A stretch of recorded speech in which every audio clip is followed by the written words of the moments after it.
ಹಿಂಸೆ ಕೊಟ್ಟಿರ್ತೀವಿ ಇನ್ನೊಬ್ಬರನ್ನ. ಅವ್ರು ಯಾರಾಗಬೇಕು? ಗಂಡ ರೂಪನಲ್ಲೋ, ಅತ್ತೆ ರೂಪನಲ್ಲೋ, ನಾದಿನಿ ರೂಪನಲ್ಲೋ ಅಲ್ಲ. ಕಾರಣ ಇಲ್ಲದ ಯಾವ ಕಾರ್ಯ ಇರಲ್ಲ ರೀ. ತಗೊಂಡು ಬಂದಿರ್ತೀವಿ, ಆತ್ಮನೇ ತಾನೇ ತಗೊಂಡು ಬಂದಿರೋದು ಕರ್ಮಗಳು. ನಮ್ಗೆ ಗೊತ್ತಿರಲ್ಲ ಆತ್ಮ ಏನೋ. ನನಗಂತೂ ಆತ್ಮ ಅಂದರೆ ದೆವ್ವಗಳು ಅನ್ಕೊತಿದ್ದೆ ಫಸ್ಟು ಧ್ಯಾನಕ್ಕೆ ಬಂದಮೇಲೆ. ಆತ್ಮ ಇವರೇನಪ್ಪ ಅಂದರೆ ಆತ್ಮ ಆತ್ಮ ಅಂತ ಹೇಳ್ತಾರ ಅಂದರೆ ಭಯ ಬೀಳ್ತಿದ್ದೆ. ನನ್ನ ವಾಸ್ತವಕ್ಕೆ ನಾನೇ ಕಾರಣ ಅಂತ ತಿಳ್ಕೊಂಡ್ಮೇಲೆ ಯಾರ ಮೇಲೆ ನೋವಾಗಲ್ಲ, ಯಾರ ಮೇಲೆ ದುಃಖ ಆಗಲ್ಲ, ಯಾರ ಮೇಲೆ ಕೋಪ ಬರಲ್ಲ. ಕೋಪದಿಂದಲೇ BP ಬರೋದು ಆ ಥರ ಇರುತ್ತೆ. ಇನ್ನು ಫ್ಯೂಚರ್ಗೆ ಶುಗರ್ ಹೆಂಗೆ ಬರುತ್ತೆ ಗೊತ್ತಾ? ನಾಳೆ ಏನಾಗುತ್ತೋ ಅಂದರೆ ಆ ಶುಗರ್ ಲೆವೆಲ್ ಜಾಸ್ತಿ ಆಗುತ್ತೆ ಅಂತೆ. ಮತ್ತು ನಾಳಿದ್ದು ಏನಾಗುತ್ತೋ ಅದು ಹಾಗೇ ಆಗುತ್ತೆ. ಈ ನರಜನ್ಮ ಬೆಲೆ, ಈ ಬೆಲೆ ನಮ್ಗೆ ಯಾವಾಗ ಗೊತ್ತಾಗುತ್ತೆ ಗೊತ್ತಾ ರೀ? ನಾವು ಕಾಯಿಲೆನಿಂದ ಬಿದ್ದಿರ್ತೀವಿ ನೋಡ್ರಿ, ಆವಾಗ ಗೊತ್ತಾಗುತ್ತೆ ಆರೋಗ್ಯನ ಬೆಲೆ, ಈ ದೇಹದ ಬೆಲೆ. ಇರೋ ತನಕ ನಮ್ಗೆ ಗೊತ್ತಾಗಲ್ಲ. ನನಗೂ ಗೊತ್ತಾಗಿದ್ದಿಲ್ಲ ಈ ದೇಹ ಬೆಲೆ. ನನಗೆ ಯಾವಾಗ ಗೊತ್ತಾಗಿದೆ ಅಂದರೆ ನನ್ನ ಕಾಯಿಲೆ ಮೂಲಕ ಅದಕ್ಕೆ ನಾನು ಆ ಕಾಯಿಲೆಗಳಿಗೆಲ್ಲ ಥ್ಯಾಂಕ್ಸ್ ಹೇಳ್ಕೊತೀನಿ.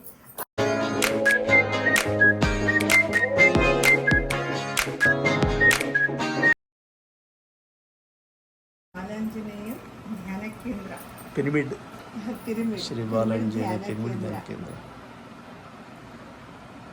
ನನಗೆ ಈ ಒಂದು ಅವಕಾಶ ಕೊಟ್ಟಿರುವಂತಹ ನನ್ನ ಚಿಕ್ಕ ಅನುಭವ ನಿಮ್ಮ ಹತ್ರ ಹಂಚ್ಕೊತಾ ಇದ್ದೀನಿ. ಇಲ್ಲೇನೋ ನಾನು ಸಾರಂದ್ರೆ ಸಿನಿಮಾ ಗರ್ಜನ, ನಾನು ನಿಮ್ಮ ಥರನೇ ಅಂದರೆ ತಿಳ್ಕೊಂಡಿದ್ದೀನಿ. ನಾನು ಕೇವಲ ಹೆಣ್ಣಲ್ಲ, ನನ್ನ ಒಳಗಡೆ ಜಗನ್ಮಾತೆ ಇದ್ದಾಳೆ. ಆ ಜಗನ್ಮಾತೆನ ಯಾವ ಥರ ಹೊರಗಡೆ ತೆಗಿಬೇಕು ಅಂಥೇಳಿ ತಿಳ್ಕೊಂಡು ಆ ಒಂದು ಚೈತನ್ಯಗೆ ನಾನು ಕನೆಕ್ಟ್ ಆಗಿದ್ದೀನಿ. ಜಗನ್ಮಾತೆ ಅಂದರೆ ನನ್ನ ಒಳಗಡೆ ಜಗನ್ಮಾತೆ ನಾನಲ್ಲ, ಆ ಚೈತನ್ಯಗೆ ನಾನು ಕನೆಕ್ಟ್ ಆಗಿದ್ದೀನಿ. ಆ ಒಂದು ಚೈತನ್ಯಗೆ ಯಾವ ಥರ ಕನೆಕ್ಟ್ ಆಗಿದೆ ಅಂಬೋದು ನಾನು ಹಂಚ್ಕೊತೀನಿ ಅಷ್ಟೇ. ನಾವೇನೀಗ ದೊಡ್ಡವರಲ್ಲ, ಸಾಧಕರು ಅಷ್ಟೇ, ಸೇವಕರು. ಸಾರ್ ಹೇಳಿದರು, ನನ್ನ ಅನುಭವನೇ ಇವತ್ತು ಹಂಚ್ಕೋಬೇಕಂತ ಇಷ್ಟ ಆಯಿತು ನನಗೆ. ನಾನು ಈ ಧ್ಯಾನಕ್ಕೆ ಬರೋಕ್ಕೆ ಮುಂಚೆ ತುಂಬ ಕಾಯಿಲೆ ನನಗೆ. ತಿಂಗಳಿನಲ್ಲಿ ಒಂದು 3 ಸಾರಿ ಬೆಡ್ನಲ್ಲಿ ಇರ್ತಿದ್ದೆ, ಅಂದರೆ ಹಾಸ್ಪಿಟಲ್ ಬೆಡ್ನಲ್ಲಿ ಇರ್ತಾಯಿದ್ದೇನೆ. ಸುಕೃತ ನರ್ಸಿಂಗ್ ಹೋಮ್ ಎಲ್ಲರಿಗೂ ಗೊತ್ತಿರುತ್ತೆ. ನನಗೆ ಯಾವಾಗಲೂ ಫ್ಯಾಮಿಲಿ ಡಾಕ್ಟ್ರ್ ಥರ SL ರವಿ ಸರ್ ಅವ್ರ ಹತ್ರ ಹೋಗ್ತಾಯಿದ್ದೆ ನಾನು. ಅಂದರೆ ಯಾಕೆ ಹೋಗ್ತಾಯಿದ್ದೆ ಅಂದರೆ ನನಗೆ ನಮ್ಮ ಅತ್ತೆಯವರು ಇರೋ ತನಕ ನನಗೆ ತುಂಬ ಚೆನ್ನಾಗಿತ್ತು. ಮನೆಗೆ ತುಂಬ ಚೆನ್ನಾಗಿ ನೋಡ್ತಿದ್ದರು ನಮ್ಮ ಅತ್ತೆಯವರು. ಅವ್ರು ತೀರ್ಕೊಂಡ್ರು. ಆ ಮನೆ ಭಾರನ, ಚಿಕ್ಕ ಮಕ್ಕಳನ್ನು ನನಗೆ ನೋಡೋಕ್ಕಾಗಲಿಲ್ಲ. ನನ್ನ ಮಕ್ಕಳು ಚಿಕ್ಕವಿದ್ರು, ಇನ್ನು ಮಗಳು ಮಗ ಇನ್ನೊಬ್ಬರೂ ಇದ್ದರು, ಮಗ ಥರನೇ ಇದ್ದರು ಅವ್ರನ್ನೂ ನನಗೆ. ನಮ್ಮ ಬಾವವರು, ಹಾಂ ಸರ್, ನಮ್ಮ ಬಾವವರು ಅಂದರೆ ಅವ್ರಿಗೆ ಮೈಂಡ್ ಮೆಚೂರ್ ಇಲ್ಲ, ಏನು ಗೊತ್ತಾಗ್ತಾ ಇದ್ದಿಲ್ಲ ಅವ್ರಿಗೆ. ಹಾಗಾಗಿ ಅವರು ನನಗೆ ಮಗ ಥರನೇ ಇದ್ದರು. ನಮ್ಮ ಅತ್ತೆ ತೀರ್ಕೊಂಡ್ಮೇಲೆ ಯಾವ ಥರ ಸಂಸಾರನ ನನಗೆ ಅಂದರೆ ಒಂದೇ ಸಾರಿ ನಾನು 10th ಓದುವಾಗೆ ಮದುವೆ ಮಾಡಿಕೊಟ್ಬಿಟ್ರು ನಮ್ಮ ತಾತ ಅವರು. ಬಂದಿದ್ದೀನಿ ನಾನು, ಎಲ್ಲ ಅತ್ತೆಯವ್ರನ್ನ ನೋಡ್ತಾಯಿದ್ರು. ನನಗೇನು ಕೆಲಸ ಇರ್ತಿದ್ದಿಲ್ಲ, ಪೂಜೆಗಳು ಮಾತ್ರ ಮಾಡಿಸ್ತಾಯಿದ್ರು ನಮಗೆ. ಅವ್ರಿಗೆ ಹೆಣ್ಮಕ್ಳು ಇಲ್ಲ. ಹಾಗಾಗಿ ಯಾವಾಗಲೂ ನನಗೆ ನೀನು ಇದು ಪೂಜೆ ಮಾಡು, ಆ ಪೂಜೆ ಮಾಡು, ಎಲ್ಲ ಪೂಜೆಗಳು ಹೇಳ್ಕೊಟ್ಬಿಡ್ತಿದ್ರು. ಅವರೇ ಎಲ್ಲ ಮಾಡ್ಕೊತಿದ್ರು, ಏನೂ ಕಡಿಮೆ ಇಲ್ಲ. ಆದರೆ ಅವ್ರು ತೀರ್ಕೊಂಡ್ಮೇಲೆ ನಮ್ಮ ಯಜಮಾನ್ರು ಸಿರುಗುಪ್ಪಾಗ ಹೋಗ್ತಿದ್ರು. ಅವ್ರು ಗೌರ್ಮೆಂಟ್ ಅಂತ ಸಿರುಗುಪ್ಪಾಗ ಬೆಳಿಗ್ಗೆ ಹೋಗಿ ರಾತ್ರಿ ಅಪ್ ಆ್ಯಂಡ್ ಡೌನ್ ಮಾಡ್ತಿದ್ರು. ಒಂದು ಸಾರಿ ನನಗೆ ಅದು ಮೈಂಡ್ ಡಿಸ್ಟರ್ಬ್ ಆಗಿಬಿಟ್ಟು ಹೋಗ್ಬಿಟ್ರಲ್ಲ ಅಂದರೆ ಅಷ್ಟು ಚೆನ್ನಾಗಿ ನೋಡ್ಕೊತಿದ್ರು. ನಮ್ಮ ತಾಯಿಕನ ನನಗೆ ನಮ್ಮ ಅತ್ತೆನೇ ತುಂಬ ಚೆನ್ನಾಗಿ ನೋಡ್ಕೊಂಡಿದ್ದಾರೆ. ಆ ಒಂದು ನೋವಿಗೆ ನನಗೆ ಫಸ್ಟ್ ಬಂದಿದ್ದು ಬ್ರೈನ್ ಫೀವರ್ ಅಟ್ಯಾಕ್ ಆಯಿತು. ಅದಾಗಿದ್ಮೇಲೆ ಟೈಫಾಯ್ಡ್. ಆ ಟೈಫಾಯ್ಡು, ಬ್ರೈನ್ ಫೀವರ್ ಕಂಟಿನ್ಯೂ ಆಗಿ ಈ ವರ್ಷ ಬಂದಿದ್ದು ನೆಕ್ಸ್ಟ್ ವರ್ಷ ಬರೋ ಶುರು ಆಯಿತು. ನೆಕ್ಸ್ಟ್ ವರ್ಷ ಆ ಥರ 3 ವರ್ಷ. 3ನೇ ವರ್ಷನಲ್ಲಿ ಫುಲ್ ವೀಕ್ ಆಗಿಬಿಟ್ಟೆ ನಾನು. ಆ ಇಂಜೆಕ್ಷನ್ ಯಾವ ಥರ ಕೊಡ್ತಾಯಿದ್ರು ನಿಮ್ಮೆಲ್ಲರಿಗೂ ಗೊತ್ತು. ಟೈಫಾಯ್ಡ್ ಅಂದರೆ ಲಿಕ್ವಿಡ್ನಿಂದ ಇರಬೇಕು, ಬ್ರೈನ್ ಫೀವರ್ ಅಂದರೆ ತುಂಬ ಚೆನ್ನಾಗಿ ತಿನ್ನಬೇಕು. ಇದು ತಿಂದರೆ ಅದು ಜಾಸ್ತಿ ಆಗ್ತಿತ್ತು, ಅದು ತಿಂದರೆ ಇದು ಜಾಸ್ತಿ ಆಗ್ತಿತ್ತು. ಬ್ರೈನ್ ಫೀವರ್ ಸಿಂಟಮ್ಸ್ ತುಂಬ ಇದು ಇರ್ತವೆ. ಲಾಸ್ಟ್ ಪಿಕ್ಗೆ ಬಂದಿತ್ತು ಅದು. ಅಂದರೆ ತುಂಬ ಮೆದುಳು ಸ್ವಲ್ಪ ಕೆಮ್ಮಿದರೆ ತಲೆ ಬಾತೋಗೋದು, ಕಣ್ಣೆಲ್ಲ ಬಾತ್ ಬರೋದು ಭಯಂಕರವಾಗಿ. ಆ ಇಂಜೆಕ್ಷನ್ ಹಾಕ್ತಾಯಿದ್ರು ಅವರು, ಇದು ಕಡಿಮೆ ಆಗಬೇಕಂತೆ, ಅದಕ್ಕೆ ಹಾಕ್ತಿದ್ರು, ಅದು ಕಡಿಮೆ ಹಾಕೋದ್ನಲ್ಲಿ ಎಲ್ಲ ರಿಯಾಕ್ಷನ್ ಆಗಿಬಿಡ್ತು ಬಾಡಿ ಎಲ್ಲ ನನಗೆ. ಆವಾಗ ಫುಲ್ ಸ್ಕಿನ್ ಅಲರ್ಜಿ ಬಂದ್ಬಿಟ್ಟು ಇಷ್ಟಿಷ್ಟು ದಪ್ಪ ಗುಳ್ಳೆಗಳು. ಯಾವಾಗ ಆ ಗುಳ್ಳೆನಿಂದ ಪಸ್ ಬ್ಲಡ್ ರಕ್ತ ಏನಂತ ಕಿವಿ ಸೋರ್ತಾನೇ ಇತ್ತು, ಎಲ್ಲ ಬಾಡಿ ಎಲ್ಲ ಆಗಿರ್ತದೆ. ಇನ್ನು ನನ್ನ ಪರಿಸ್ಥಿತಿ ದಿನಾಲಿ ಟ್ಯಾಬ್ಲೆಟ್ ಒಂದು 24 ಟ್ಯಾಬ್ಲೆಟ್ ನುಂಗ್ತಾ ಇದ್ದೆ ನಾನು. ಬ್ರೈನ್ ಫೀವರ್ಗೆ, ಟೈಫಾಯ್ಡ್ಗೆ, ವೀಕ್ನೆಸ್ ಇದ್ದೀನಿ ಅಂತೇಳಿ, ಗ್ಯಾಸ್ ಪ್ರಾಬ್ಲಮ್, ತುಂಬ ಗ್ಯಾಸ್ ಪ್ರಾಬ್ಲಮ್ ನನಗೆ. ಯಾವಾಗ ಬಾಯಿನಲ್ಲಿ ಜೆರೋಸಿಲ್ ಟ್ಯಾಬ್ಲೆಟ್ ಇರುತ್ತೆ, ಜೆಮ್ಸ್ ಥರ ತಿಂತಾನೆ, ಅದು ಇರಲೇಬೇಕು ನನಗೆ. ಆ ಥರ ಇತ್ತು ನನ್ನ ಜೀವನ. ನನ್ನ ಮಕ್ಕಳಿಗೆ ಎಲ್ಲಿ ನನ್ನ ಆಸೆ ಮಾಡ್ಕೊತಾರೋ ಅವರು ತುಂಬ ಚೆನ್ನಾಗಿರ್ತಾರೆ, ಅವ್ರ ಅಪ್ಪಾಜಿ ಥರ ಅವರು. ನನ್ನ ನೋಡಿದ್ರೆ ಏನಪ್ಪ ನಮ್ಮಮ್ಮ ಹಿಂಗಾಗ್ಬಿಟ್ಟಾಳಲ್ಲ ಅಂತ ಅನ್ಕೋಬಾರ್ದಲ್ವ. ಹಾಗಾಗಿ ನಾನು ಅವ್ರು ಹೋಗೋ ತನಕ, ಸ್ಕೂಲ್ಗೆ ಹೋಗೋ ತನಕ ಅವ್ರನ್ನ ಕಾಣ್ತಾ ಇದ್ದಿಲ್ಲ ಜಾಸ್ತಿ. ಅವರು ನಮ್ಮ ಕಸಿನ್ಸ್ ಅಂದರೆ ನಮ್ಮ ಯಜಮಾನ್ರ ಕಸಿನ್ ಬ್ರದರ್ ಅವರು SP ಸರ್ಕಲ್ನಲ್ಲಿದ್ದಾರೆ. ಅಲ್ಲಿ ಮಕ್ಕಳನ್ನ ಬಿಟ್ಬಿಡ್ತಾ ಇದ್ವಿ. ಅಲ್ಲೇ ಓದೋದು, ಅಲ್ಲೇ ಹೋಗೋದು. ಫಿಲಮಿನಾಸ್ಗೆ ಹೋಗ್ತಿದ್ಲ ಅವಳು, ಅಲ್ಲಿಂದನೇ ಕಳಿಸ್ತಾ ಇದ್ರು ಅವರು. ಒಂದು 9 ತಿಂಗಳು ನಾನು ಕನ್ನಡಿಗೆ ನೋಡೋಕ್ಕೆ ಎದುರ್ತಾ ಇದ್ದೆ, ನೋವು ಪಡ್ತಾ ಇದ್ದೆ. ನಾನೇನಾ ಈ ಥರ, ಅಷ್ಟು ಬೇಜಾರಾಗ್ಬಿಟ್ಟಿದ್ದೆ. ಒಂದು ಗೃಹಿಣಿ ಮನೆಯಲ್ಲಿ ಬೆಡ್ನಲ್ಲಿ ಇದೆ ಅಂದರೆ ಅದು ಮನೆ ಥರ ಇರಲ್ಲ, ಹೌದಾ? ತುಂಬ ಒಳ್ಳೆಯವ್ರು ನಮ್ಮ ಯಜಮಾನ್ರು. ಆದರೆ ಅವಾಗೇನಾಗುತ್ತೆ ರೀ, ಮನೆಗೆ ಬಂದಮೇಲೆ ಅವರು ಟೈರ್ಡಾಗಿ ಬಂದಮೇಲೆ ನಾವು ನಗ್ತಾ ಇದ್ದರೆ ಯಾರಿಗಾದ್ರೂ ಮನೆಗೆ ಬಂದು ಕೂಡೋಕ್ಕೆ ಇಷ್ಟ ಆಗುತ್ತೆ.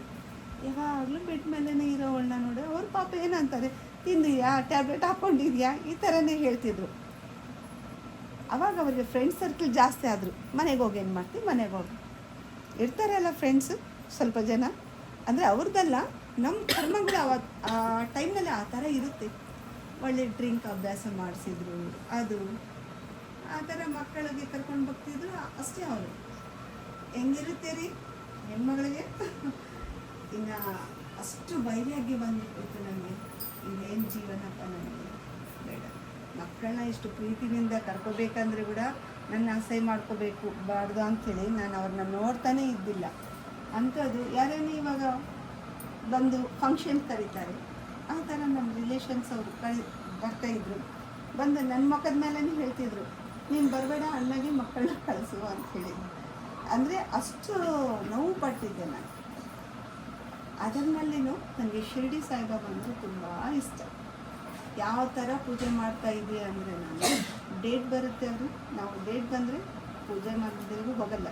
ಆದರೆ ನಾನು ಬಾಬಾನ ಪೂಜೆ ಮಾಡ್ತೀನಿ, ಈ ಥರ ಕೈನಲ್ಲಿ ಇಟ್ಕೊಂಡು ಪೂಜೆ ಮಾಡ್ತೀನಿ.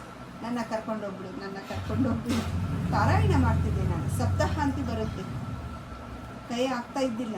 ಆದ್ರೇನು ನಾನು ಕರ್ಕೊಂಡೋಗ್ಬೇಕು, ನೀನು ನಾನು ಇರೋಕ್ಕೆ ಇಷ್ಟ ಆಗ್ತಾ ಇಲ್ಲ ನನಗೆ, ಇಂಥ ಜೀವನ ನನಗೆ ಬೇಡ. ಸಾಯ್ಕೂ ಭಯ ಅನ್ನಿಸುತ್ತೆ ಅಲ್ರಿ, ಹೇಳ್ತೀವಿ ನಾನು ಸಾಯ್ತೀನಲ್ಲ ಅಂತ ನಾವು ಮನೆಯಲ್ಲಿ ಎದುರಿಸ್ತೀವಿ, ಅದೇ ತುಂಬ ಭಯ ಅನ್ನಿಸುತ್ತೆ ಆ ಟೈಮ್ ಬಂದರೆ. ಹಾಗಾಗಿ ಅವ್ರನ್ನ ಆ ಥರ ಬೇಡ್ಕೊತಿದ್ದೆ, ನನ್ನ ಕರ್ಕೊಂಡೋಗ್ಬೇಡು, ಇಷ್ಟು ನೋವು ನಾನು ಸಹಿಸೋಕೆ ಆಗ್ತಾ ಇಲ್ಲ ನನಗೆ ಅಂತ. ಸೂಸೈಡ್ ಮಾಡ್ಕೋಬೇಕಂತ ಹೋಗಿದ್ದೆ 2 ಸಾರಿ. ಆದರೆ ಚಿಕ್ಕ ಮಕ್ಕಳಲ್ವಾ, ಬರ್ತಾಯಿದ್ರು. ನಾನು ಹೋಗ್ಬಿಟ್ರೆ ಇನ್ನೇನು ನಮ್ಮ ಯಜಮಾನ್ರಿಗೆ ಚೆನ್ನಾಗಿದ್ದಾರೆ, ಎಲ್ಲನೂ ಇದೆ, ಏನು ಕಡಿಮೆ ಇಲ್ಲ ಅಂಥೇಳಿ ನಾನು ಇದ್ದವಾಗೆ ನನ್ನ ಮುಂದೆನೇ ಬಂದು ಹೇಳ್ತಿದ್ರು. ನಮ್ಮ ರಿಲೇಷನ್ಸ್ ಇರ್ತಾರಲ್ವ, ಮತ್ತು ಇನ್ನೊಬ್ಬ ಹುಡುಗಿನ ಎಲ್ಲಿ ಮಾಡ್ಕೊಂಡು ಬರ್ತಾರೆ ನಾನು ಹೋದರೆ. ಅಂದರೆ ನನ್ನ ಪರಿಸ್ಥಿತಿ ಆವಾಗ ಆ ಥರನೇ ಇತ್ತು. ಹೇಳ್ತಿದ್ರು, ನನ್ನ ಮಗಳಾದರೆ ಮಕ್ಕಳನ್ನ ಚೆನ್ನಾಗಿ ನೋಡ್ಕೊತಾಳೆ ನೋಡು ಸೆಸಿ ಅಂತ ಹೇಳ್ತಿದ್ರು.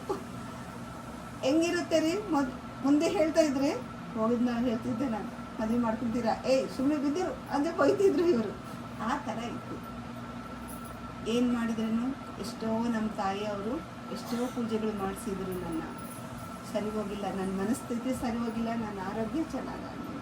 ಪೂಜೆಗಳು ನಮಗೆ ಆ ಟೈಮಿಗೆ ಪೂಜೆಗಳು ತಪ್ಪಂತ ಹೇಳ್ತಿಲ್ಲ ರೀ. ಭೂಮಿ ಮೇಲೆ ಇರೋ ತನಕ ಅದು ವೈಭವನ ತರೋದು. ಅಂದರೆ ಒಂದು ಆನಂದ ಕೊಡುತ್ತೆ, ಒಂದು ತೃಪ್ತಿ ಕೊಡುತ್ತೆ. ಕರ್ಮಗಳು ಹೋಗಲ್ಲ. ಆ ಕರ್ಮಗಳು ಏನಂದರೆ ನಾವು ಎಷ್ಟೋ ಕರ್ಮಗಳು ನಾವು ಗತ ಜನ್ಮನಿಂದ ತೊಗೊಂಡು ಬಂದಿರ್ತೀವಿ. ಆ ಯಾವ ಕರ್ಮ ಇತ್ತು ನನ್ನ ಜೀವನದಲ್ಲಿ ಆ ಥರ ಕಾಡಿಸ್ತಾ ಇತ್ತು ನನಗೆ. ಎಷ್ಟು ಪೂಜೆಗಳು, ಎಷ್ಟು ಅಲ್ಲಿ ಏನೋ ಮಂತ್ರ ಹಾಕ್ತಾರೆ, ಅವರೇನೋ ಚೆನ್ನಾಗಿ ಮಾಡ್ತಾರೆ ಅಂದರೆ ಸಾವಿರ ಕೊಟ್ಟು ಹೋಗಿ ಬರ್ತಿದ್ವಿ. ತಾಯಿಗೆ ಮಕ್ಕಳು ಚೆನ್ನಾಗಿರ್ಬೇಕಂತಾರಲ್ಲ, ಎಲ್ಲಿ ಆಗಿಲ್ಲ. ಅವಾಗ ನಾಗೇಶ್ವರಿ ಅಕ್ಕ ಅಂತೇಳಿ ನಮ್ಮ ರಿಲೇಷನ್ ಅವರು ನಾಗೇಶ್ವರಿ ಅಕ್ಕ ಅಂತೇಳಿ ಅವ್ರು ನನ್ನ ಮುಸ್ಲಿಂ ಇರೋ ತನಕ ನಾನು ನೆನೆಸ್ಕೋಬೇಕು. ಒಂದು ಸಾರಿ ಅವ್ರಿಗೆ ಹೆಸರು ತೆಗೆದು ಬಂದುಬಿಟ್ಟು ಹೇಳ್ತಿದ್ರು, ಧ್ಯಾನ ಮಾಡು ಧ್ಯಾನ ಮಾಡು. ಅವ್ರು ಬರ್ತಾರಂದರೆ ಸಾಕು ನಾನು ಬೀಗ ಹಾಕ್ಕೊಂಡ್ಬಿಡ್ತಿದ್ದೆ. ಅಂದರೆ ಏನಪ್ಪ ಇವ್ರದ್ದು ಕಾಡು ನನಗೆ. ಇನ್ನೊಂದು ನೋಡ್ರಿ, ತುಂಬ ಅನಾರೋಗ್ಯವಾಗಿರೋರಿಗೆ ಅಹಂಕಾರನೂ ಇರುತ್ತೆ. ಅಂದರೆ ಅಹಂಕಾರ ಯಾಕೆ ಹೇಳ್ತಿದ್ದೀನಂದರೆ ಅಷ್ಟೇ ಸಿಟ್ಟು ಇರುತ್ತೆ. ಯಾಕಂದರೆ ಜೀವನದಲ್ಲಿ ವೈರಾಗ್ಯ ನೋಡಿಬಿಟ್ಟಿರ್ತೀವಿ, ಇನ್ನೊಬ್ಬರಿಗೆ ಮಾತಾಡಬೇಕಂದ್ರೆ ಇರಿಟೇಟ್ ಆಗಿಬಿಡುತ್ತಾ ಇರ್ತದೆ. ಅಂಥದ್ದು ದಿನಾಲಿ ಬರ್ತಿದ್ದು, ನೀನು ಧ್ಯಾನ ಮಾಡು ಅಕ್ಕ, ನಮ್ಮ ಯಜಮಾನ್ರು 35,000 ಇಡ್ತಾರೆ ಪಕ್ಕಿಗೆ, ನಾನು ಇನ್ನೂ ಚೆನ್ನಾಗಿ ಆಗ್ತಾ ಇದ್ದಿಲ್ಲ, ನಿಮ್ಮ ಕಣ್ಣು ಮುಚ್ಕೊಂಡ್ರೆ ಏನು ಬರುತ್ತೆ ಅಕ್ಕ, ಬೈದು ಕಳಿಸ್ತಾ ಇದ್ದರು. ಆದ್ರೂ ಅವ್ರು ಬಿಡ್ತಾ ಇದ್ದಿಲ್ಲ. ಇವಾಗ ಸಾರ್ ಹೇಳಿದ್ರಲ್ಲ, ನಿಮ್ಗೆ ಯಾವ ಥರ ಬಿಡ್ತಾ ಇಲ್ಲ ಅವರು, ಆ ಥರನೇ ಅವರು ನನ್ನ ಬಿಡ್ತಾಯಿದ್ರು. ದಿನಾಲಿ ಬರ್ತಾಯಿದ್ರು. ಒಂದೊಂದು ಸಲ ಬೆಡ್ರೂಮ್ನಲ್ಲಿ ಇಲ್ಲ, ಟ್ಯಾಬ್ಲೆಟ್ ಹಾಕ್ಕೊಂಡು ಮಲಗಿದಾಳೆ ಅಂತ ಹೇಳಿಬಿಡು ಅಂತೇಳಿ ನಮ್ಮ ಭಾವಾಗ ಹೇಳಿ ಮಲ್ಕೊಂಡ್ಬಿಡ್ತಿದ್ದೆ. ಆದ್ರೂ ಎಪ್ಸಿ ಅಂದರೆ ನೋಡ್ರಿ, ನಾವು 7 ಜನ್ಮಗಳು ಪರಿತಪಿಸ್ಬೇಕಂತೆ ಭಗವಂತನ ನೋಡಬೇಕು ಅಂತೇಳಿ. ಪೂಜೆ ಪುನಸ್ಕಾರದಿಂದ ನನಗೆ ಭಗವದ್ ದರ್ಶನ ಬೇಕು ಅಂಥೇಳಿ ನಾವು 7 ಜನ್ಮ ಪರಿತಪಿಸ್ತೀವಂತೆ. ಆವಾಗ ಒಬ್ಬ ಸದ್ಗುರುನ ಕಳಿಸ್ತಾರಂತೆ. ಡೈರೆಕ್ಟ್ ನಮಗೆ ದೇವ್ರ ದರ್ಶನ ಆಗಲ್ಲ ರೀ, ದೈವ ಸಾಕ್ಷಾತ್ಕಾರ ಆಗಲ್ಲ. ಅವರು ಫಸ್ಟ್ ನಮಗೆ ಒಬ್ಬ ಗುರುಗಳನ್ನ ಕಳಿಸ್ತಾರೆ. ಗುರುಗಳ ಮುಖಾಂತರ ನಮಗೆ ದೈವ ಸಾಕ್ಷಾತ್ಕಾರ ಆಗುತ್ತೆ. ಆ ಭಗವಂತ ಸಾಕ್ಷಾತ್ಕಾರ ಆಗಬೇಕಂದ್ರೆ ಸಾಮಾನ್ಯ ವಿಷಯ ಅಲ್ಲ. ಆವಾಗ ಆ ಒಂದು ಕರ್ಮ, ಇಷ್ಟು ಕರ್ಮ ಏನು ಹೋಗಿತ್ತೇನೋ ನಂದು. ಆವಾಗ ಅಕ್ಕ ಅವರು ಹೇಳಿದ್ಮೇಲೆ ನಾನು ಅಂದೆ, ಅಕ್ಕ ನಾನು ನಡೆಯೋಕ್ಕೆ ಆಗಲ್ಲ ಅಕ್ಕ, ಯಾಕಂದರೆ ನನಗೆ 4-7 ಪಾಯಿಂಟ್ ಬ್ಲಡ್ ಬಿತ್ತು. ಆ ಟ್ಯಾಬ್ಲೆಟ್ಸ್ ನನಗೆ ಬೇಜಾರಿನಿಂದ ಒಂದೊಂದು ಸರ್ತಿ ತಿಂಡಿ ತಿಂತಿದ್ದೆ, ಒಂದೊಂದು ಸರ್ತಿ ತಿಂತಿದ್ದಿಲ್ಲ. ತಿಂಡಿ ಕೂಡ ಏನು ಫ್ರೂಟ್ಸು ಅವು. ನನಗೆ ಇಲ್ಲಿಂದ ಅಲ್ಲಿ ಹೋದರೆ ಬಿದ್ದು ಹೋಗ್ತೀನಿ ಅಕ್ಕ, ಯಾಕೆ ಕರ್ಕೊಂಡು ಹೋಗ್ತೀಯ, ನನಗೆ ಹೆಂಗೆ ಕರ್ಕೊಂಡು ಹೋಗ್ತೀಯ, ಆಟೋನಲ್ಲಿ ನನಗೆ ಜಾಸ್ತಿ ಹೊತ್ತು ಕೊಡೋಕ್ಕಾಗಲ್ಲ, 2 ವೀಲರ್ನಲ್ಲಿ ಅಸಲೇ ಕೊಡಲ್ಲ, ನಾನು ಹೆಂಗೆ ಕರ್ಕೊಂಡು ಹೋಗ್ತೀಯ, ಬಾ ಬಾ ಅಂತ ಹೇಳ್ತೀಯ ಅಂದ್ರೆ. ಆವಾಗ ನಮ್ಮ ಮನೆ ಹತ್ರನೂ ಪಾಂಡ್ರಂಗ ದೇವಸ್ಥಾನ ಇದೆ, ಅಲ್ಲಿ ಮೇಲೆಗಡೆ ಇಟ್ಟಿದ್ರು. ಈ ಥರನೇ ಎಲ್ಲ ಲೇಡೀಸ್ ಸೀನಿಯರ್ಸ್ ಮಾಸ್ಟರ್ಸ್ ಎಲ್ಲ ಇಟ್ಟಿದ್ರು. ನಿನಗೋಸ್ಕರನೇ ಅಂತಲೇ ನೋಡಿ, ನಿನ್ನ ಪುಣ್ಯ ಅದು, ಬಾ ನೀನು ಅಂತ ಹೇಳಿದ್ರೆ, ನನ್ನ ಕರ್ಕೊಂಡು ಹೋಗ್ತೀಯಾ ನೀನು ಅಂದೆ. ಆಯಿತು ಕರ್ಕೊಂಡು ಹೋಗ್ತೀನಿ ಅಂದೆ. ಆವಾಗ ಬಂದು ನನ್ನ ಜರ್ನಿ ಅಲ್ಲಿ ಸ್ಟಾರ್ಟ್ ಆಯಿತು. ಫಸ್ಟ್ ದಿನ ಹೋಗಿದ್ದೆ, ಏನೋ ಒಂದು ಮಾತನ್ನು ಪ್ರಾಮಿಸ್ ಮಾಡ್ಕೊಂಡಿದ್ದೆ. ಇವಾಗ ನನ್ನ ನೋಡಿದ್ರೆ ಎಲ್ಲರೂ ಅಸಹ್ಯ ಪಡ್ಕೊತಾರೆ. ಯಾಕಂದರೆ ಒಂದು ಫಂಕ್ಷನ್ಗೆ ಅಂದರೆ ನಮ್ಮ ಯಜಮಾನ್ರು ಹತ್ರ ರಿಲೇಷನ್ ಅವ್ರಿಗೆ, ಇನ್ನು ಹತ್ರ ಅವ್ರಂದರೆ ಹೋಗಲೇಬೇಕಲ್ಲ ಫಂಕ್ಷನ್ಗೆ. ಅವ್ರ ಮನೆಗೆ ಫಂಕ್ಷನ್ಗೆ ಹೋದರೆ ನ್ಯಾಪ್ಕಿನ್ ಕೊಟ್ಟಿದ್ರು, ಮುಖ ಫ್ರೆಶ್ ಆಗಿದ್ಮೇಲೆ ನನ್ನ ಮುಂದೆನೇ ಆ ನ್ಯಾಪ್ಕಿನ್ ತೊಗೊಂಡೋಗಿ ಹಿಂಗೆ ಡಸ್ಟ್ಬಿನ್ನಲ್ಲಿ ಹಾಕಿಬಿಟ್ಟಿದ್ರು. ಅವತ್ತಿನಿಂದ ನಾನು ಹೊರಗಡೆ ಹೋಗೋದೇ ಬಿಟ್ಬಿಟ್ಟಿದ್ದೆ, ಬೇಡ ನನ್ನ ನೋಡಿ ಬೇರೆಯವರು ಸಹ್ಯ ಮಾಡ್ಕೋಬಾರ್ದು ಅಂತೇಳಿ. ಅದು ಪ್ರಾಮಿಸ್. ನಾನು ನೋಡಿದ್ರೆ ಅಲ್ಲೆಲ್ಲರೂ ಮತ್ತೆ ಅವ್ರ ಮಾತು, ಅವ್ರ ಕಣ್ಣೆಲ್ಲ ನನ್ನ ಬಾಡಿ ಮೇಲೆ ಇರ್ತಿದ್ರು.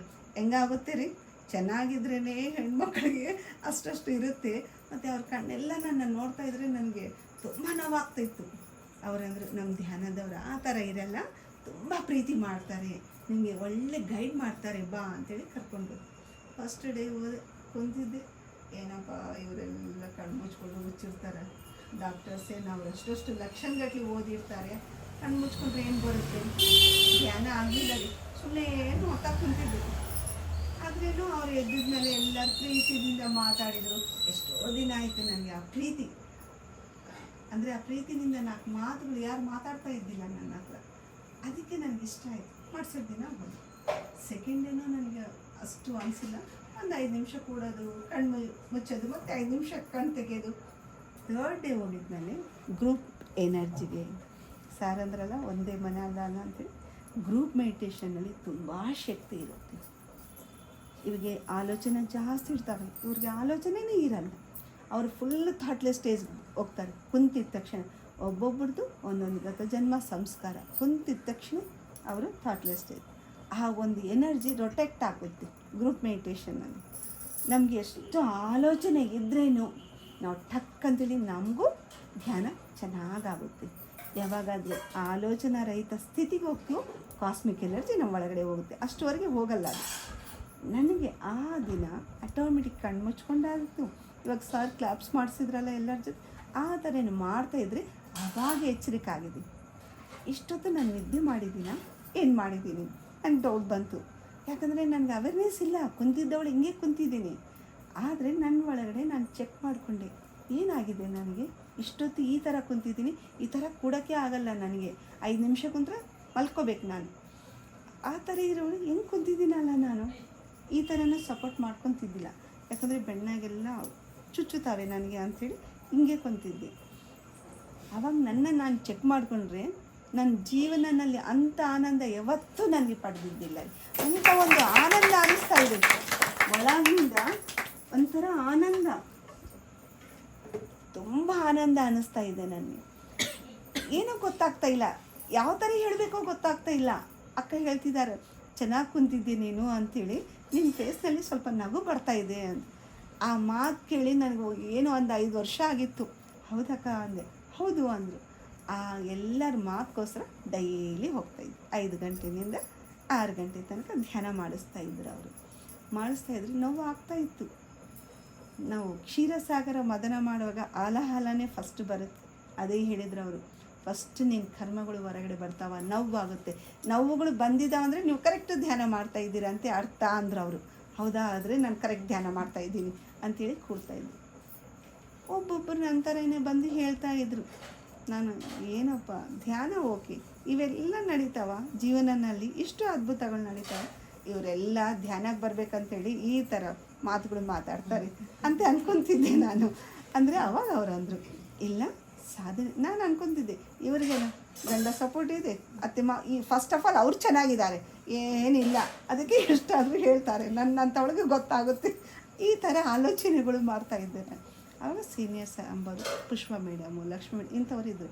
ಅವ್ರು ಹೇಳ್ತಿದ್ರು, ನೀನು ಜಾಸ್ತಿ ಕಾಯಿಲೆ ಇದೆ, ಜಾಸ್ತಿ ಧ್ಯಾನ ಮಾಡು. ಜಾಸ್ತಿ ಧ್ಯಾನ ಮಾಡಬೇಕಂದ್ರೆ ಯಾವ ಥರ ಮಾಡಬೇಕಂದ್ರೆ ಗಂಟೆ ಮಾಡ್ಬೋದು ಅಂದರು. ನಾನು ಅಲ್ಲಿ ಹೋಗಿ ಒಂದು 10 ದಿವಸ 15 ದಿವಸ ಆಮೇಲೆ ನನಗೆ ಬರ್ತಾ ನನ್ನ ಒಳಗಡೆ ನಾನು ಚೆಕ್ ಮಾಡ್ಕೊತಿದ್ದೆ. ಹೋಗಿನ ಗಂಟೆ ಕುಂತಿನ ಬಂದಿನ ಆ ಥರ ಮಾಡ್ತಾ ಇದ್ದಿಲ್ಲ. ಇವತ್ತು ನಾನು ಧ್ಯಾನ ಮಾಡಿದೆ, ನನ್ನ ಒಳಗಡೆ ಏನು ನಡೀತಾ ಇದೆ, ನಾನು ಏನನ್ನ ನನ್ನ ಆಲೋಚನೆ ಯಾವ ಥರ ಇದ್ದಾವೆ, ನನಗೊಂದೇ ಆಲೋಚನೆ ಇತ್ತು, ನಾನು ಚೆನ್ನಾಗಾಗಬೇಕು, ನನ್ನ ಮಕ್ಕಳಿಗೆ ತಾಯಿ ಬೇಕು, ನನ್ನ ಸಂಸಾರ ನಾನು ಚೆನ್ನಾಗಿ ಮಾಡ್ಕೋಬೇಕಂದ್ರೆ ಅಲ್ಲಿ ಏನು ನಡೆಯೋದಿಲ್ಲ. ಆದರೆ ನಾನು ಚೆನ್ನಾಗಿಲ್ಲಲ್ಲ, ನನ್ನ ದೃಷ್ಟಿ ಚೆನ್ನಾಗಿಲ್ಲ, ಅದಕ್ಕೆ ನನಗೆಲ್ಲ ಕೆಟ್ಟದೇ ಕಾಣಿಸ್ತಾ ಇತ್ತು. ನಾನು ಇದು ಒಂದೇ ನನ್ನ ಗುರಿ ಇತ್ತು. ಹಾಗಾಗಿ ಅವರಂದು ನೀನು ತುಂಬ ಧ್ಯಾನ ಮಾಡು, ಜಾಸ್ತಿ ಗಂಟೆ ಮಾಡ್ಬೋದಾ, ಕೂಡು, ನೋವಾಗುತ್ತೆ, ತಟ್ಕೊ, ಸಹನೆ ಬರುತ್ತೆ, ಸಹನೆ ತಂದ್ಕೊಂಡು. ಆವಾಗ ಸ್ಟಾರ್ಟ್ ಆಯಿತು. ನಮ್ಮ ಯಜಮಾನ್ರು 8:15 ಹೋಗ್ತಾರೆ. ಹೋಗ್ತಾ ಮಕ್ಕಳಿಗೆ ಆಟೋನಲ್ಲಿ ಏರಿಸ್ಬಿಟ್ಟು ಹೋಗ್ತಾರೆ. ನಮ್ಮ ಬಾವು ಎಲ್ಲ ಅವರಿಗೆಲ್ಲ ಅಡುಗೆ ಮಾಡೋರು ಬರ್ತಿದ್ರು. ಅವರೆಲ್ಲ ಟೇಬಲ್ ಮೇಲೆ ಇಟ್ಟು ನಮ್ಮ ಬಾವ್ರಿಗೆ ಹೇಳ್ತಿದ್ದೆ, ನೀನು ತಿನ್ನಿ ಬಾವ ಅಂತೇಳಿ ಕೂಡ್ತಾ ಇದ್ದೆ. ಅಲಾರಾಮ್ ಇಟ್ಕೊತಾ ಇದ್ದೆ, ಮ್ಯೂಸಿಕ್ ಇಟ್ಕೊತಿದ್ದೆ. ಸ್ಟಾರ್ಟಿಂಗ್ ಮ್ಯೂಸಿಕ್ ಫಸ್ಟು ಒಂದು 3 hours ಸ್ಟಾರ್ಟ್ ಮಾಡಿದೆ. ಈ ಮ್ಯೂಸಿಕ್ ನಡೆಯೋ ತನಕ ನಾನು ಕಂಡುಬಿಡಬಾರ್ದು, ಅದೇನನ್ನ ಆಗಲಿ ಅಂಥೇಳಿ ಕೂಡ್ತಾಯಿದ್ದೆ 3 hours. ಆ ಥರ ನೆಕ್ಸ್ಟ್ 6 hours, ನೆಕ್ಸ್ಟ್ 10 hours ಆ ಥರ ನೋವಾಗ್ತಾಯಿತ್ತು. ಬ್ಲೌಸ್ ಎಲ್ಲ ನೈಟಿ ಎಲ್ಲ ನೆಂದೋಗ್ತಾಯಿತ್ತು ಆ ಬ್ಲಡ್ನಿಂದ. ಅಂದರೆ ನಾನು ಗಂಟೆಗೊಂದು ಸಾರಿ ಒಂದು ನೀರಂದರೆ ನಾವು ಇವಾಗ ರೋಸ್ ವಾಟ್ರ್ ಯಾವ ಥರ ಇರುತ್ತೋ ಅದು ಕೊಡ್ತೀವಿ, ಸ್ಪ್ರೇ, ಅದು ಮಾಡ್ಕೊತ ಇರಬೇಕು. ಆ ಥರ ಏನಿಲ್ಲ, ಹಾಗೆ ಒಂದು ಪಿಲ್ಲೆ ಇಟ್ಕೊಬೋದು ಸೋಫಾನಲ್ಲಿ, ಹಾಗೆ ಕೊಡೋದು. ನೋವಾಗ್ತಿತ್ತು, ಗೊತ್ತಾಗ್ತಿತ್ತು, ಎಳಿತಾ ಇತ್ತು ನೋವು. ಆದರೆ ಒಂದೇ ತೀರ್ಮಾನ ಮಾಡ್ಕೊಂಡಿದ್ದೀನಿ, ಈ ಧ್ಯಾನನಲ್ಲಿ ನಾನು ನೋಡಿದ್ದೀನಿ 15 ದಿವಸದಿಂದ ಇವರೆಲ್ಲ ನೋಡ್ತಾ ಇದ್ದಾರೆ, ಏನು ಹೇಳ್ತಿದ್ದಾರೆ, ಅವ್ರು ಹೇಳಿದ ಮಾತು ನಾನು ಇಟ್ಕೊಂಡಿಲ್ಲ, ಅವ್ರು ಏನು ಮಾಡಿದರೆ ಆ ಥರ ಆಗಿದ್ದಾರೆ ಅಂತ ಅದನ್ನು ನೋಡಿದ್ದೀನಿ. ಅವರು ಸಾಧನೆ ಮಾಡಿದ್ದಾರೆ, ಅಂಥ ಸಾಧನೆ ನಾನು ಮಾಡಬೇಕು. ಆ ಒಂದು ಛಲ ಹೆಣ್ಮಕ್ಳಿಗೆ ಬಂದರೆ ಬಿಡಲ್ಲ ಅಲ್ರಿ, ಯಾವುದನ್ನು ಛಲ ಬಂದರೆ ಬಿಡಲ್ಲ ಅಲ್ವಾ, ಆ ಛಲ ನನ್ನ ಒಳಗಡೆ ಬಂದು ಆವಾಗ ಮನೆಗೆ ಸಿಟ್ಟಿಂಗ್ ಮಾಡೋದು ಶುರು ಮಾಡಿದ್ದೀನಿ. ಕೂಡ್ತಾ ಇದ್ದೆ ನೋವು ಆಗ್ತಿತ್ತು. ಒಂದೇ ಅನ್ಕೊತಿದ್ದೆ, ಇದರಲ್ಲಿ ಚೆನ್ನಾಗಾದರೆ ಚೆನ್ನಾಗಾಗಬೇಕು, ಇಲ್ಲಾಂದರೆ ಇನ್ನೊಂದು ಹೇಳಿದ್ರು ಅವರು, ಮುಕ್ತಿ ಬರುತ್ತೆ ಅಂಥೇಳಿ. ಈ ಥರನೇ ಹೋಗ್ಬಿಟ್ರೆ ಅದೊಂದು ಮುಕ್ತಿ ಬರುತ್ತೆ ಅಲ್ವಾ, 2 ಬೆನಿಫಿಟ್ಸೇ ಇದ್ದಾವೆ. ಆ ಥರ ಕೊಡ್ತಿದ್ವಿ. ಆಮೇಲೆ ಬೆಳಗ್ಗೆ ನಾವು ಇನ್ನೂ ಸ್ವಲ್ಪ ಜನ ಇದ್ದರು, ಪಿರಮಿಡ್ನ ಯೂಸ್ ಮಾಡ್ಕೊಂಡೇನು ಅಂತ ಹೇಳಿದರು. ಬೆಳಗ್ಗೆ ನಾವು 4 ಗಂಟೆಗೆ ಒಂದು ಟೀಮ್ ಭಾಗ್ಯ ಅಂತ ಸ್ವಲ್ಪ ಜನ, ಭಾಗ್ಯ ಸುಲೋಚನ ಇಂಥವ್ರು ಇದ್ದರು. ನೀನು ಬರ್ತೀಯಂದರೆ ನಾವು ಕರ್ಕೊಂಡು ಹೋಗ್ತೀವಿ ಅಂಥೇಳಿ. ಸೊ ಆಯಿತು ಅಂಥೇಳಿ 4 ಗಂಟೆಗೆ ಎದ್ದು ನಮ್ಮ ಯಜಮಾನ್ ಅಂತ ನಡೆಯೋಕ್ಕಾಗುತ್ತಾ, ಹೆಣ್ಮಕ್ಳಿಗೆ ಏನನ್ನು ಬಂದಿದೆ ಅಂದರೆ ಅದು ನಾವು ಹೆಂಗಿದೀವ ಅಂಬಂದು ನೋಡಲ್ಲ, ಹೌದಲ್ರಿ. ಎಷ್ಟು ಕಾಯಿಲೆ ಇದ್ದರೂ ಕೂಡ ಮಕ್ಕಳು ಬಂದರೂ ಎದ್ದು ನಾವು ಅವ್ರಿಗೇನು ಬೇಕೋ ಅದು ಮಾಡಿಕೊಡ್ತೀವ ಇಲ್ವಾ. ಆ ಶಕ್ತಿ ಎಲ್ಲಿಂದ ಬರುತ್ತೆ, ನಮ್ಮ ಒಳಗಡೆ ಎಷ್ಟೋ ಶಕ್ತಿ ಇರುತ್ತೆ.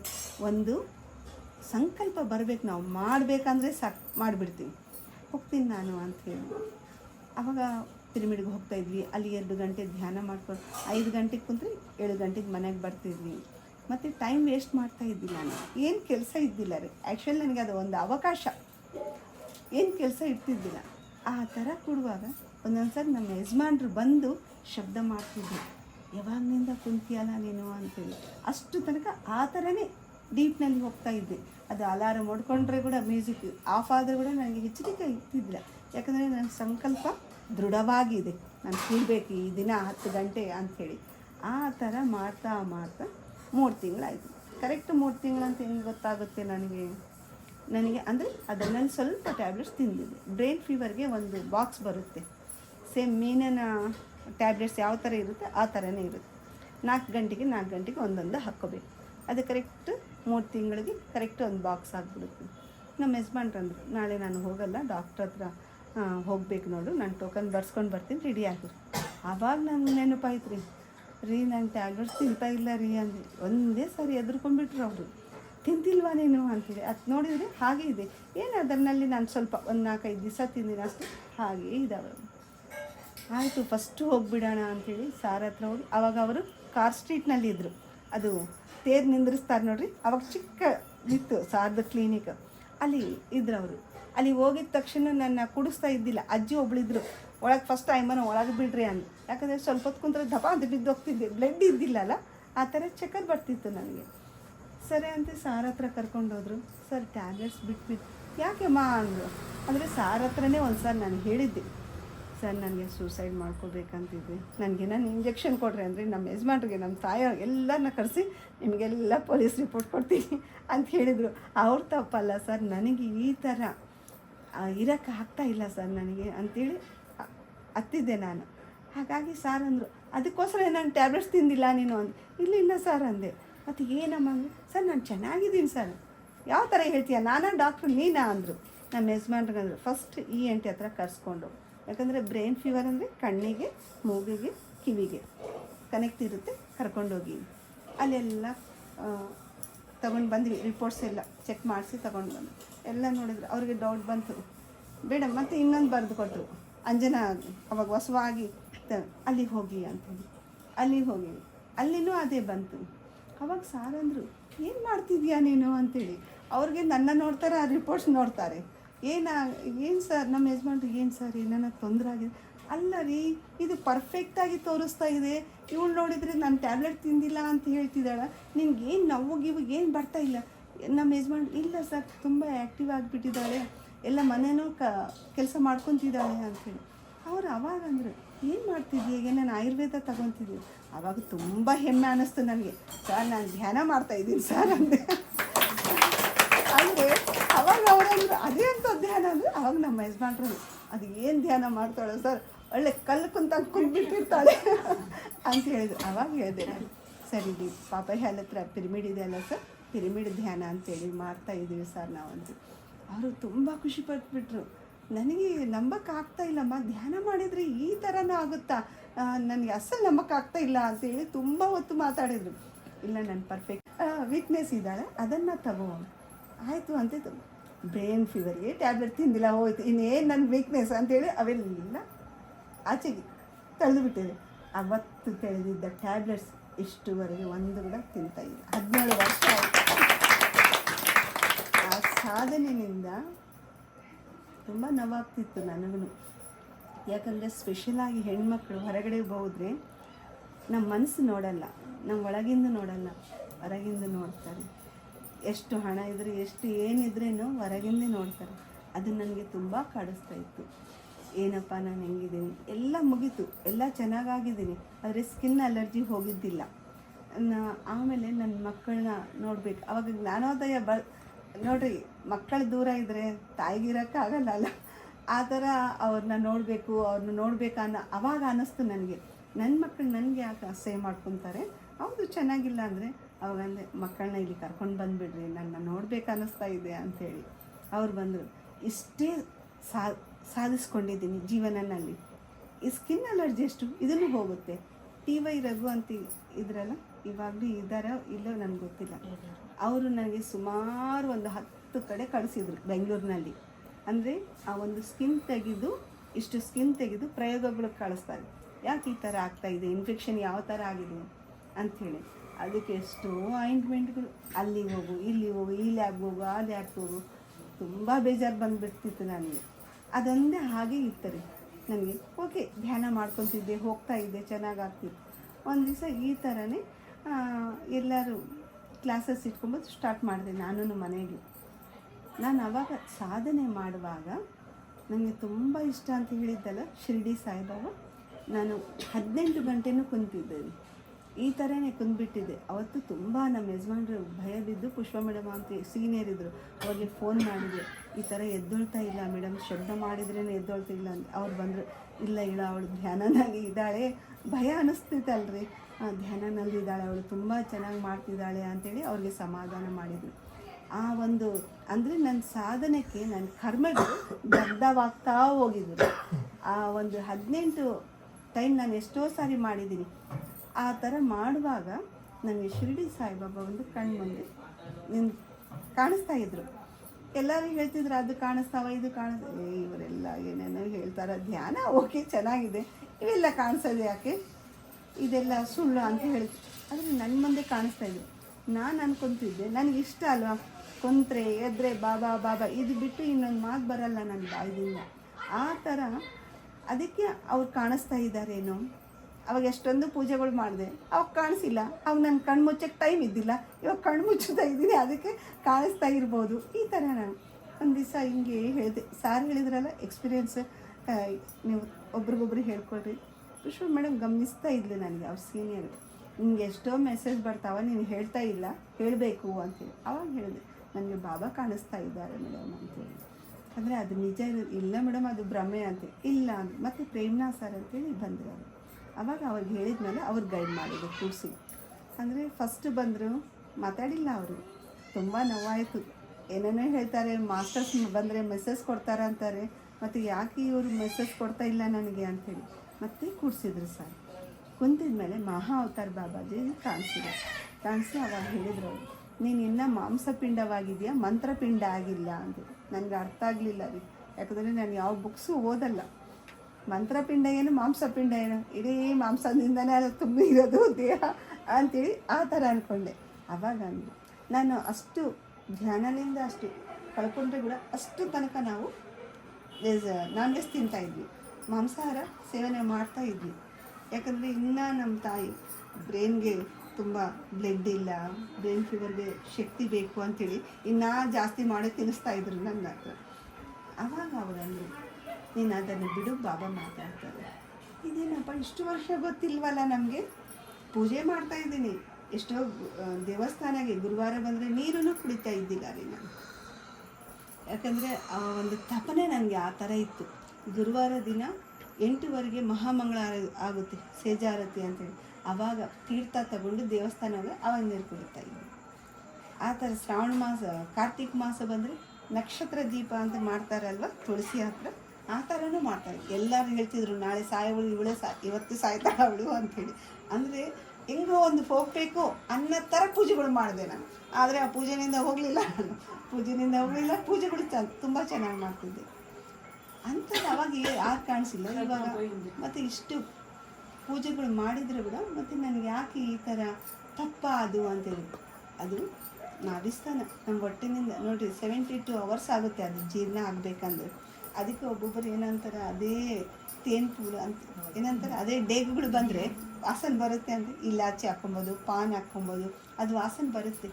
ಹಾಗೆ ನಮ್ಮ ಒಳಗಡೆಯಿಂದ ಅದಕ್ಕೆ ಅಂತಾರೆ, ಮಾತಾಡಿದ್ರೆ ಒಬ್ಬೊಬ್ಬರು ಅಂತಾರೆ, ಅದು ನಿನ್ನ ಮೇಲೆ ಮಾತು, ಒಳಗಿನಿಂದ ಮಾತಾಡು ಅಂತ ಹೇಳ್ತಾರೆ, ಒಳಗಿನಿಂದ ಬರ್ತಾ ಇಲ್ಲ ನಿನಗೆ ಮಾತು ಅಂತ ಹೇಳ್ತಾರೆ. ಅಂದರೆ ನಮ್ಮ ವಿಶುದ್ಧ ಚಕ್ರಕ್ಕೆ, ನಾಭಿಸ್ಥಾನಕ್ಕೆ ಕನೆಕ್ಟ್ ಇರುತ್ತೆ ರೀ, ಅಲ್ಲಿಂದೇ ಬರುತ್ತೆ. ಓಂಕಾರನೂ ನಮಗೆ ಅಲ್ಲಿಂದೇ ಬರುತ್ತೆ. ಹಾಗಾಗಿ ಮತ್ತು ಅಲ್ಲಿಂದ ಬರುತ್ತೆ ಅಲ್ಲ ವಾಸನೆ, ಮತ್ತು ನಿನ್ನ ದೇವರು ನಿನ್ನ ಹತ್ರ ಯಾಕೆ ಮಾತಾಡ್ತಾರೆ ಅಂತ. ಆ ಕ್ಷಣನಲ್ಲೇ ನಾನು ಪ್ರಾಮಿಸ್ ಮಾಡಿ, ಈ ಕ್ಷಣದಿಂದ ಮಾಂಸಾಹಾರ ತಿನ್ನಲ್ಲ, ತಿನ್ನೋರಿಗೆ ಈ ಸತ್ಯ ಹೇಳಿಸ್ತೀನಿ, ಮಾಡಲ್ಲ, ಬಡಿಸಲ್ಲ, ಏನೂ ಇಲ್ಲ. ಅವಾಗಿಂದ ನನಗೆ ಅದ್ಭುತಗಳೇ ನಡೆದವು ನಮ್ಮ ಮನೆಗೆ. ಎಷ್ಟು ಅದ್ಭುತಗಳಂದರೆ ಹೇಳೋಕ್ಕಾಗಲ್ಲ. ನನ್ನ ಮನೆಗೆ ಈ ಥರ ಕೊಡ್ತಾ ಇದ್ದರೆ ಒಂದು ಶಕ್ತಿನ ನೋಡ್ತಾ ಇದ್ದೆ ನಾನು. ನನ್ನ ಮನೆಯೆಲ್ಲ ನನಗೆ ಅಷ್ಟಕ್ಕೆ ಮುಂಚೆ ನಾನು ಯಾವಾಗಾದರೆ ಅನಾರೋಗ್ಯದಲ್ಲಿ ಇದೆಯೋ ನನ್ನ ಮನೆಯೇ ನನಗೆ ಕಾಡಿಸ್ತಾ ಥರ ಇತ್ತು ರೀ. ಹೊರಗಡೆ ಹೋಗು ಹೇಳ್ತೀವಿ ನೋಡ್ರಿ. ನನ್ನ ಮನೆಯಲ್ಲಿ ನಾನು ಕೂಡಕ್ಕಂದ್ರೆ ನರಕಪ್ಪ, ಆ ಮನೆಯಲ್ಲಿ ಇರೋಕ್ಕಾಗ್ತಾ ಇಲ್ಲ ಅಂತ ಹೇಳ್ತಿರ್ತೀವಿ.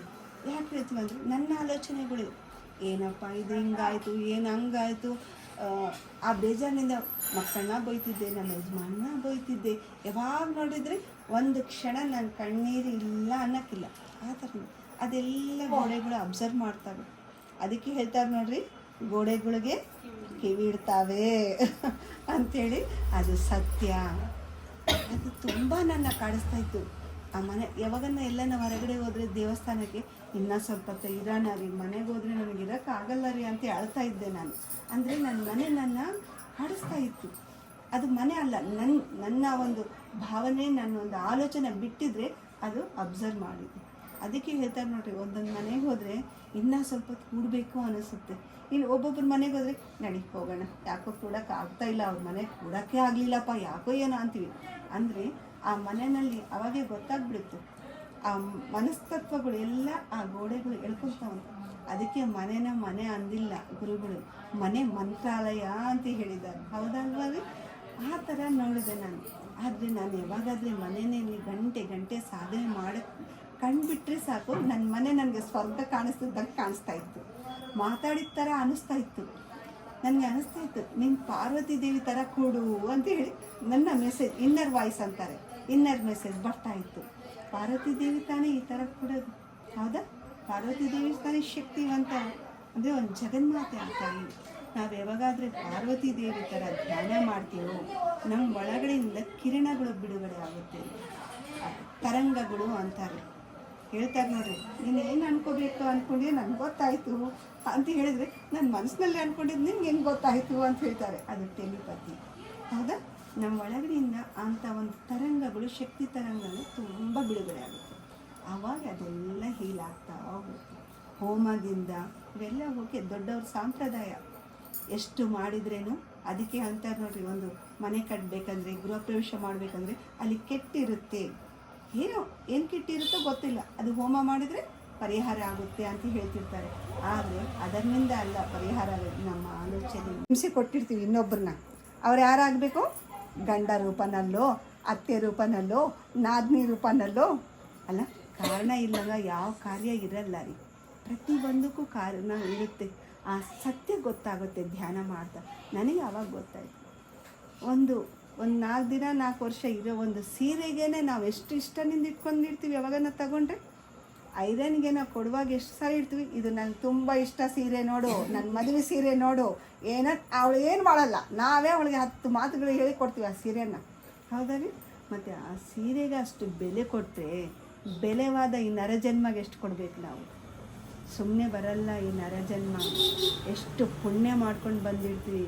ಅದಕ್ಕೆ ಯುಗಾನಿಂದ ಈ ನರ ಮಾಂಸದಿಂದ ತುಂಬಿರುವ ಈ ದೇಹ ಬೆಲೆನ ರಾಮದಿಂದ, ಕೃಷ್ಣದಿಂದ ಎಷ್ಟು ಅವತಾರಗಳು ತಗೊಂಡಿದ್ದಾರೆ. ಅವರು ಗರ್ಭದಿಂದಲೇ ತಾನೇ ಹೊರಗಡೆ ಬಂದಿದ್ದು ಅವರೆಲ್ಲರೂ.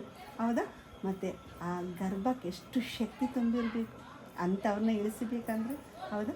ಸತಿ ಅನಸೂಯ, ಅರುಂಧತಿ ಮಾತೆ, ಈ ಥರ ಎಷ್ಟೋ ಜನ ಇದ್ದಾರೆ. ಮೊನ್ನೆ ಅಕ್ಕ ಮಹಾದೇವಿ, ಹೌದಾ? ಇವರೆಲ್ಲ ಎಷ್ಟು ಶಕ್ತಿನಿಂದ ಇದ್ದಾರೆ. ಅವ್ರು ತೋರಿಸಿದ್ದಾರೆ ಈ ನರಜನ್ಮ ಬೆಲೆ. ಈ ಬೆಲೆ ನಮ್ಗೆ ಯಾವಾಗ ಗೊತ್ತಾಗುತ್ತೆ ಗೊತ್ತಾ ರೀ? ನಾವು ಕಾಯಿಲೆನಿಂದ ಬಿದ್ದಿರ್ತೀವಿ ನೋಡ್ರಿ, ಅವಾಗ ಗೊತ್ತಾಗುತ್ತೆ ಆರೋಗ್ಯದ ಬೆಲೆ, ಈ ದೇಹದ ಬೆಲೆ. ಇರೋ ತನಕ ನಮ್ಗೆ ಗೊತ್ತಾಗಲ್ಲ. ನನಗೂ ಗೊತ್ತಾಗಿದ್ದಿಲ್ಲ ಈ ದೇಹ ಬೆಲೆ. ನನಗೆ ಯಾವಾಗ ಗೊತ್ತಾಗಿದೆ ಅಂದರೆ ನನ್ನ ಕಾಯಿಲೆ ಮೂಲಕ ಗೊತ್ತು. ಅದಕ್ಕೆ ನಾನು ಆ ಕಾಯಿಲೆಗಳಿಗೆಲ್ಲ ಥ್ಯಾಂಕ್ಸ್ ಹೇಳ್ಕೊತೀನಿ. ಅದೇ ಆ ಕಾಯಿಲೆಗಳು ನನಗೆ ಬಂದಿಲ್ಲ ಅಂದರೆ ಎಲ್ಲೋ ಒಂದು ಅಡುಗೆ ಮನೆಗೆ ಬಿದ್ದಿರ್ತಿದ್ದೆ, ಹೋಗಿಬಿಡ್ತಿದ್ದೆ ಯಾವಾಗ ಒಂದು ಟೈಮ್ ಬಂದರೆ. ಆದರೆ ಆ ಕಾಯಿಲೆ ಮೂಲಕನೇ ನಾನು ಈ ಧ್ಯಾನಕ್ಕೆ ಬಂದಿದ್ದೀನಿ. ಹೌದಾ? ಆ ಕರ್ಮಗಳನ್ನು ನಾನು ಒಂದು ಧ್ಯಾನ ಮೂಲಕ ನಾನು ಇಡೀ ದಿನ ಧ್ಯಾನ ಕುಂತ್ಮೇಲೆ ನನ್ನ ಅನುಭವ, ನಾನು ನೋಡಿದ ಅನುಭವ. ಯಾವಾಗಾದರೂ ಈ ಥರ ಕೊಡ್ತೀವೋ, ನಾಭಿ ಸ್ಥಾನದಲ್ಲಿ ಜಠರಾಗ್ನಿ ಉತ್ಪನ್ನ ಆಗುತ್ತೆ. ಜಠರಾಗ್ನಿ ಇರುತ್ತಲ್ಲ, ಇದನ್ನೇ ಅಲ್ಲ ನಾವು ತಿಂದಿದ ಮೇಲೆ ಎಲ್ಲ ಸುಟ್ಟಾಗ ಇದು ಮಾಡೋದು, ಡೈಜೆಸ್ಟ್ ಮಾಡೋದು. ಅದಕ್ಕೆ ಹೇಳ್ತಾರೆ, ಧ್ಯಾನ ಕೊಡೋ ಮುಂಚೆ 1 ಗ್ಲಾಸ್ ನೀರು ಕುಡೀರಿ, ಆಮೇಲೆ 1 ಗ್ಲಾಸ್ ನೀರು ಕುಡೀರಿ ಅಂಥೇಳಿ. ಯಾವಾಗಾದರೆ ಹೊರಗಡೆ ಹೋಮನಲ್ಲಿ ನಮ್ಮ ಕರ್ಮಗಳು ಸುಡಲ್ಲ.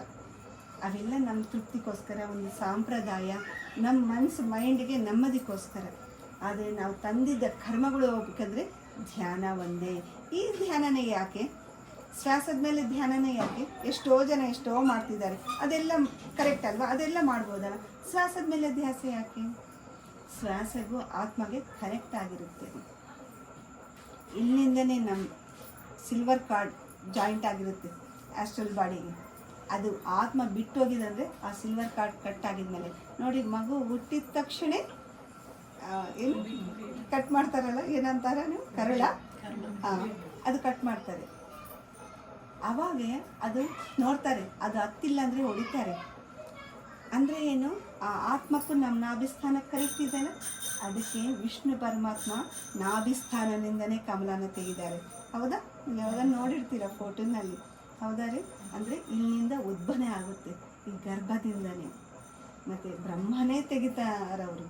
ಅಂದರೆ ಬ್ರಹ್ಮ ನಿಮ್ಮೆಲ್ಲರ ಹಣೆ ಬಾರ ಬರೀ ಅವರು ಅಂಥೇಳಿ ಅಂಥ ಒಂದು ಗರ್ಭನಲ್ಲಿ ಆ ಜಠರಾಗ್ನಿ ಬಿಟ್ಟುವಾಗ ನಾವು ತಗೊಂಡು ಬಂದಿರ್ತೀವಿ. ಆತ್ಮನೇ ತಾನೇ ತಗೊಂಡು ಬಂದಿರೋದು ಕರ್ಮಗಳು. ನಮ್ಗೆ ಗೊತ್ತಿರಲ್ಲ ಆತ್ಮ ಏನೋ. ನನಗಂತೂ ಆತ್ಮ ಅಂದರೆ ದೆವ್ವಗಳು ಅನ್ಕೊತಿದ್ದೆ ಫಸ್ಟು ಧ್ಯಾನಕ್ಕೆ ಬಂದಮೇಲೆ. ಆತ್ಮ ಇವರೇನಪ್ಪ ಅಂದರೆ ಆತ್ಮ ಆತ್ಮ ಅಂತ ಹೇಳ್ತಾರ ಅಂದರೆ ಭಯ ಬೀಳ್ತಿದ್ದೆ. ಅಕ್ಕ ಹೇಳ್ತಿದ್ದೆ, ಅದೇ ಇವರೇನಕ್ಕ ಆತ್ಮಗಳು ಆತ್ಮ ಅಂದರೆ ಅದು ಆತ್ಮ ಅಲ್ಲ, ನಮ್ಮ ಒಳಗಡೆ ನೋಡ್ರಿ ಎಷ್ಟು ಅಜ್ಞಾನದಲ್ಲಿ ಇದ್ದೆ ನಾನು. ನನ್ನ ಒಳಗಡೆ ಒಂದು ಆತ್ಮ ಇದೆ ಅಂಬೋದು ಗೊತ್ತಿಲ್ಲ. ದೇಹ ಇದು ಹೋಗುತ್ತೆ, ಹೆಂಗೆ ಹೋಗುತ್ತೋ ಗೊತ್ತಿಲ್ಲ.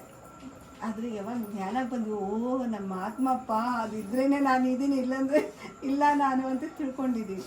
ಅಂಥ ಒಂದು ಆತ್ಮನ ಜೊತೆ ಈ ಶ್ವಾಸ ಕನೆಕ್ಟ್ ಆಗುತ್ತೆ. ಅದಕ್ಕೆ ಅದು ಸಾಧನೆ ಮಾಡ್ತಾ ಮಾಡ್ತಾ ಮಾಡ್ತಾ ನಮ್ಮ ಕರ್ಮಗಳು ಆ ಜಠರಾಗ್ನಿನಲ್ಲಿ ಸುಡ್ತಾ ಹೋಗುತ್ತೆ.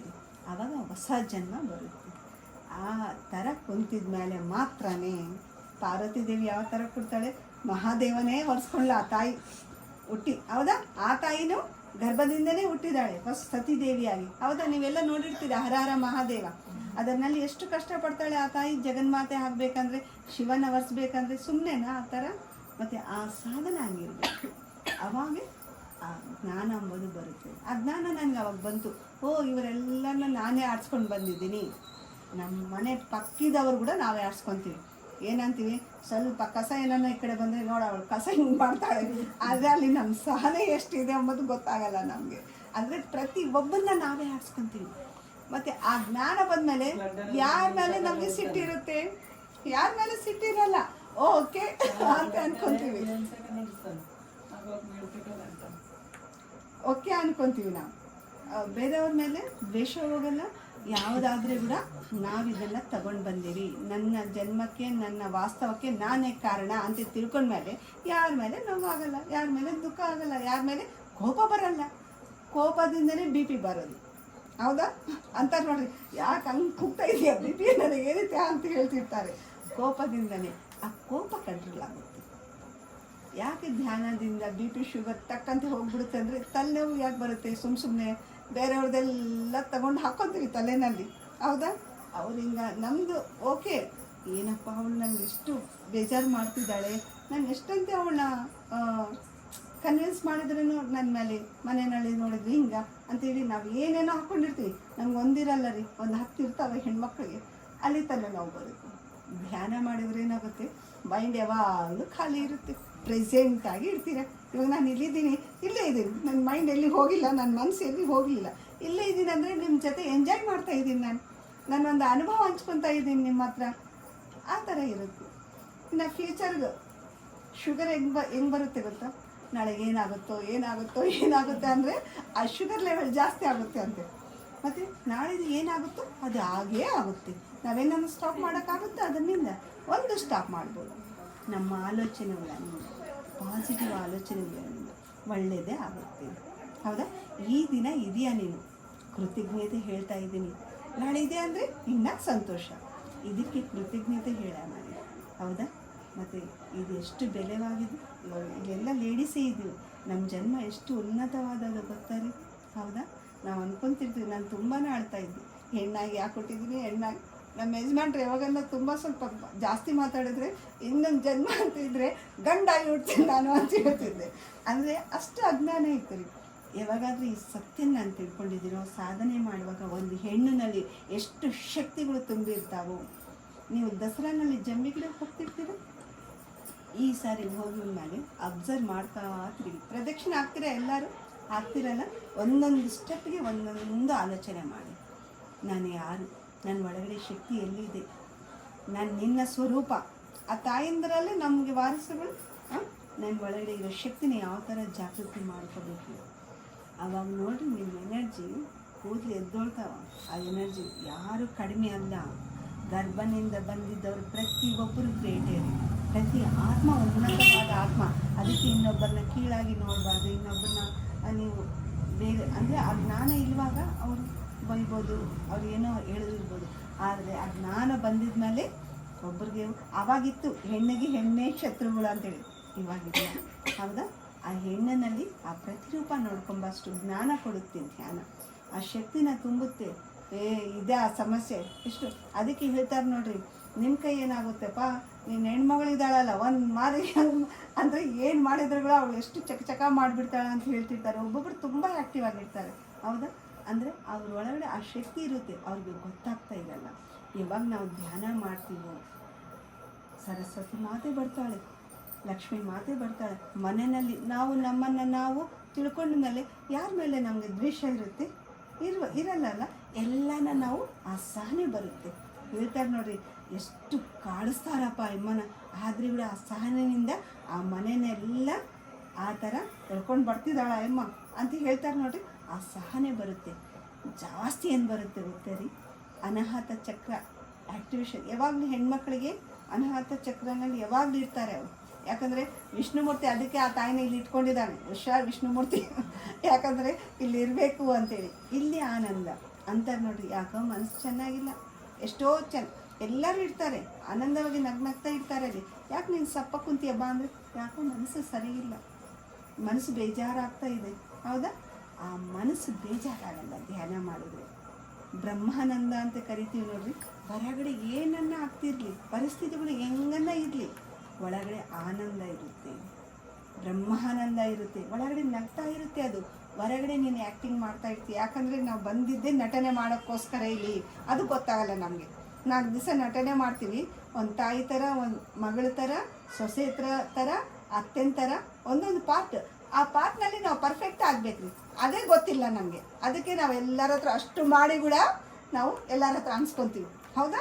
ಯಾವಾಗಾದ್ರೂ ಆ ಜ್ಞಾನ ಬರುತ್ತೆ, ಪರ್ಫೆಕ್ಟಾಗಿ ಮಾಡ್ತೀವಿ. ಅವಾರ್ಡ್ಗಳು ಒಂದೇ ನಮ್ಗೆ ಕಡಿಮೆ, ಅವು ಕೊಡಲ್ಲ ಯಾರು ನಮ್ಮನ್ನು. ಅಷ್ಟು ಪರ್ಫೆಕ್ಟಾಗಿ ಮಾಡ್ತೀವಿ. ಮಕ್ಕಳ ಹತ್ರ ಇದ್ದರೆ ಮಕ್ಕಳ ಥರ ಆಗಿಬಿಡ್ತೀವಿ, ಅತ್ಯಂತ ಆದರೆ ಮಕ್ಕಳಾಗಿ ಆಗ್ತೀವಿ. ಆ ಡಿಫ್ರೆನ್ಸ್ ಅವಾಗೆ ಗೊತ್ತಾಗ್ಬೇಕು. ಯಾಕಂದರೆ ಚೇಂಜ್ ಆಗಿಬಿಡ್ತಾರೆ ಅವರು. ಸರ್ ಟೈಮಿಂದ ಹೇಳ್ತಾ ಹೋದ್ರೆ